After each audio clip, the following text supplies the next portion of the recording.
iHeartRadio Broadway, driven by Mercedes-Benz. The best or nothing. I think we all know or can assume how difficult the pandemic was for actors.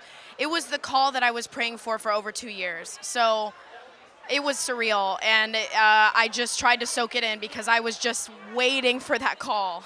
It was truly, this is a dream come true for me. This is my first tour. This is my first big job out of college. And so I've never been more excited about anything in my life. Aww.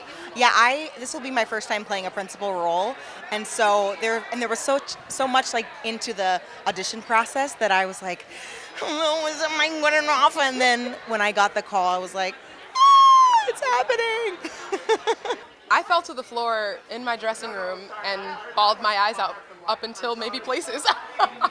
I'm still in awe. It was one of those moments when you went into the audition where I had that moment of, if this is my only chance to play Boleyn in this room, like I'm gonna pretend like I have the role, because she is so fun and so feisty, and I'm so excited to play her and can't believe that I'm still in shock. I'm still like, y'all sure you want me to do that? Me? Really? Me? Okay. For me, there had been, I think for a lot of us, there had been so much anticipation because of the pandemic.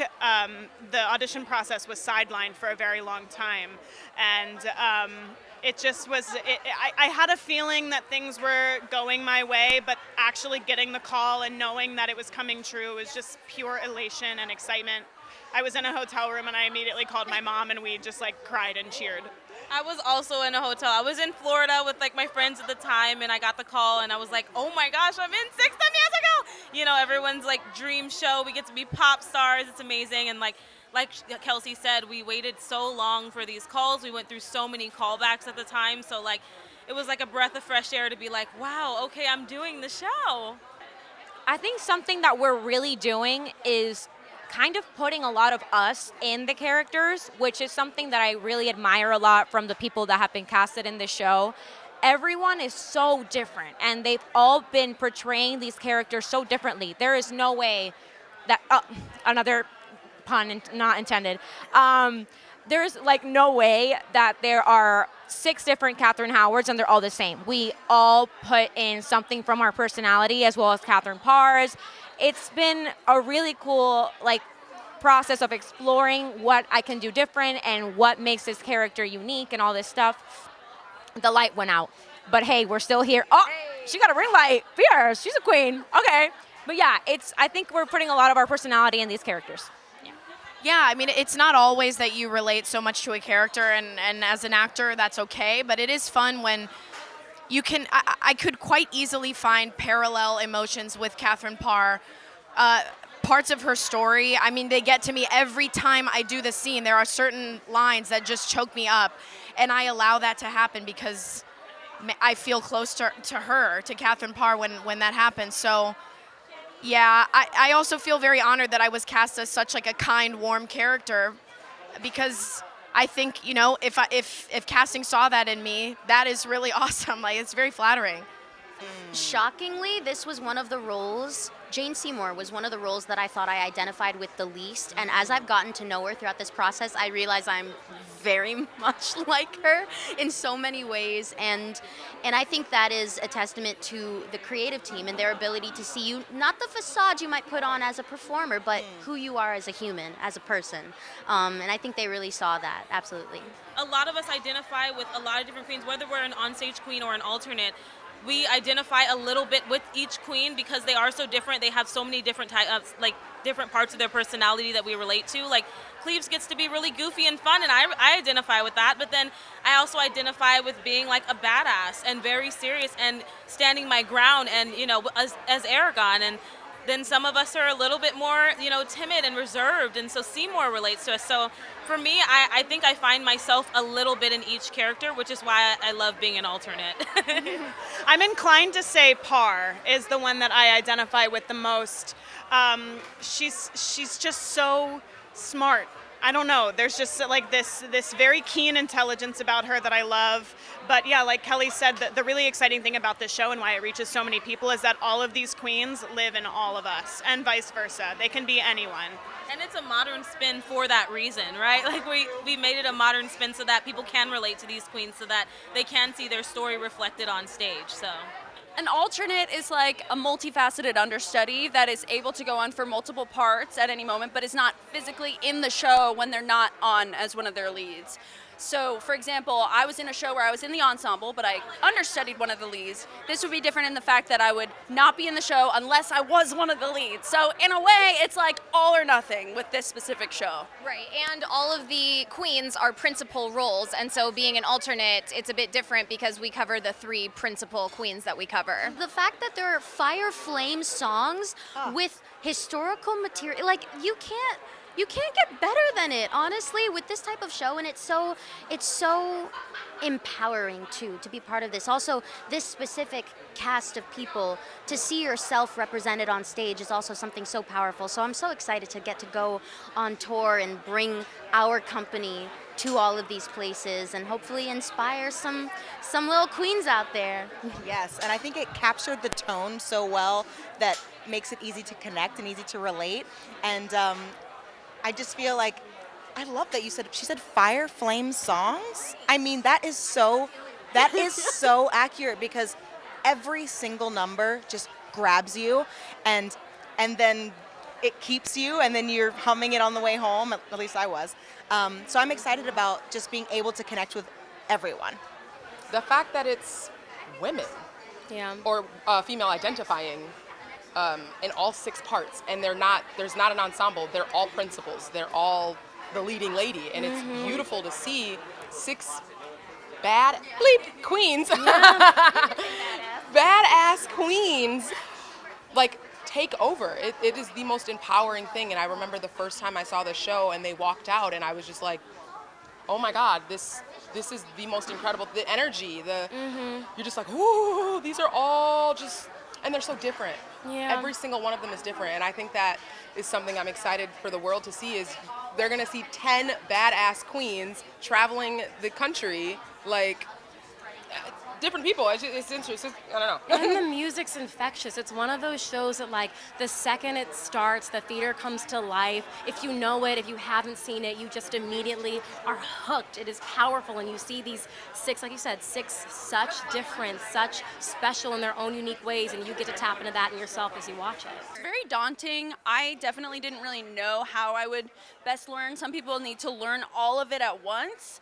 For me, focusing on one queen at a time is the most effective. Otherwise, I'll be like, wait, who am I? You know? Yeah, same. It's one thing at a time, and just taking it moment by moment, number by number, and then giving the space to also then step away from one queen and then step into to focus on the other one without forgetting the one before. We basically learn multiple tracks in the show, and in this show specifically, the name alternate means something very, very specific.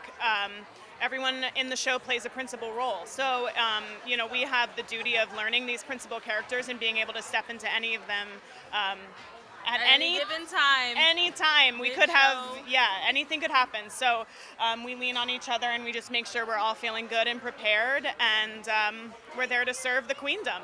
I mean, when they announced it, that queendom was like insane. They started making like drawings of us and like all this stuff in costume. We didn't even have our fittings yet, and they did like the whole costume thing, and I was like, okay, period. We're ready. We're gonna hit Chicago with open arms, and we're gonna be so excited for this queendom to really just see us perform and have the best time with us. Yeah, I can't wait. I mean, it feels surreal to think that I'm kind of on the other side of things. Growing up in Chicago, I would go see theater all the time, and I was so inspired by those performers, and now I'm in the shoes of someone who could possibly I hope to inspire an audience with these women, and it's a real, like, full circle moment for me. Very, very special. I feel so honored to be a part of the queendom, and I've already felt so embraced, and so I just can't wait to continue to connect, because the queendom is here. The Fire queendom flames. is, yeah. Fire flames. The queendom is so like loyal and passionate, and I'm just so happy to like be a part of that, and we feed off of that energy so much. It's exciting.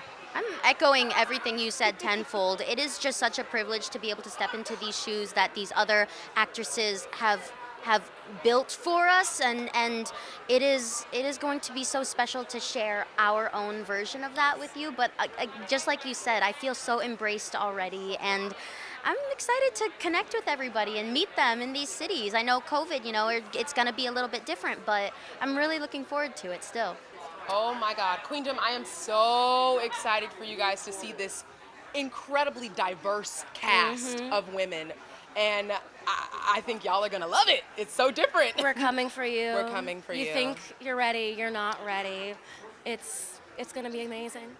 Well, one thing that I love about the Queendom is that they fully embrace any cover that is on for any role. So no matter shape, size, color, style of doing the role, style of voice, they are equally as valid as the onstage queen, and they are celebrated in their differerences. And for me, that makes me feel really safe to go on stage and excited to meet the queen, like the Queendom queens as we go. It's a real honor to be in such a safe, welcoming space. Yeah, the Queendom is amazing. And one thing that I love that they really have adopted is this idea of inclusion. And like Erin was just saying, like adopting all of us as not just 6, but as 10, and really, really enjoying each of our interpretations of each queen and looking at each queen as a role and not necessarily as a specific person, so to speak.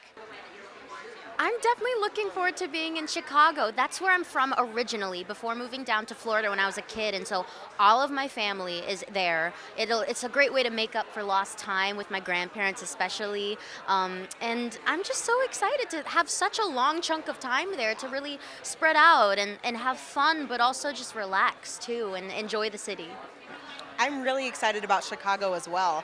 And then also DC. I almost played DC and then I left, which is fine. But so now I get to go. And I love that we have a little bit of time in some of these cities to really get to see the city and connect with the people there. And so, yeah, Washington and Chicago. I'm going to be close to my parents for the first time in 10 years. It's incredible. They're coming to like 7 shows. They bought tickets to 7 shows.